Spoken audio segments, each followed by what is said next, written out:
Cthulhu Jack.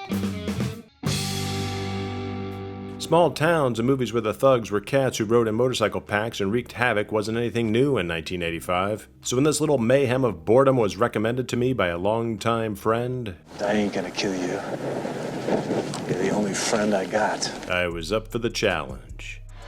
Andy is gonna go boom. I'm talking about Savage Dawn. I'm talking about Savage Dawn from 1985, directed by Simon Nunchuck. Oh, whatever. With a cast of character actors. You will never find the more wretched hive of scum and villainy That any director would be overjoyed to have in his flick. The harmony of overwhelming and collective murder. Starring Lance Henriksen, who came out years later stating that the film was an embarrassment. I ain't gonna say he's wrong. From the opening, there are many questions, like why is Lance scooting around the pumps to park his bike here when he could just walk? After this, fight,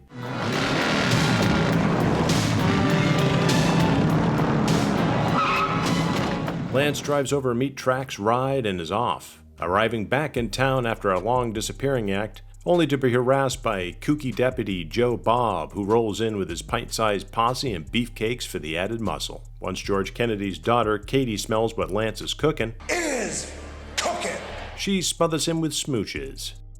The last time I saw you, you were like a little kid. Kids grow up. I can see that. Then hops on his hog and they're off. Hey, there's a big juicy steak waiting for you at home.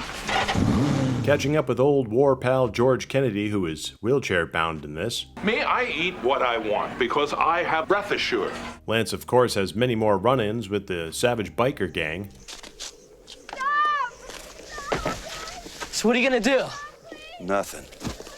Oh, come on, what about that girl? Hey, you can't leave her. There's 25 of them and one of me. Never tell me the odds. To William Forsythe, who dons a limp and is head biker cheese and I guess knows that Lance is a real baddie. Look, I just got finished telling you, you boys do not want to fuck. Do you understand the words that are coming out of my mouth? Forsythe's character, Pig Iron, drones on and on throughout with speeches that would bore a stuffed animal. Tell you what, man, I'm gonna be back. I'm gonna be back for you.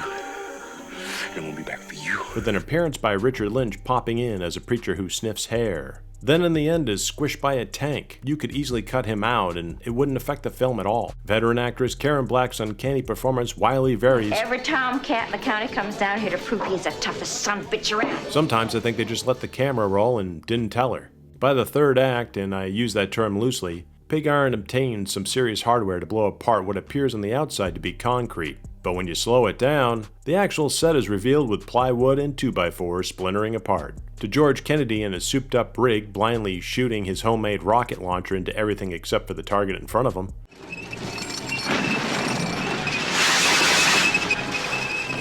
Director Nunchuck has Lance make another appearance through the entire Smoke Machine budget. Yeah, baby! To kick ass and not stop the camera rolling at any cost.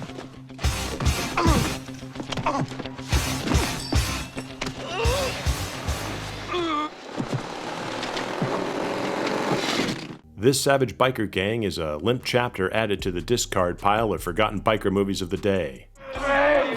All right, let him go. Is this movie fun? No, God! Is there action? I mean, people are moving around and doing things. Should you revisit this one for a blast of the past, knocking it off the old bucket list? Unless you're a huge fan of Lance Henriksen and his motley crew.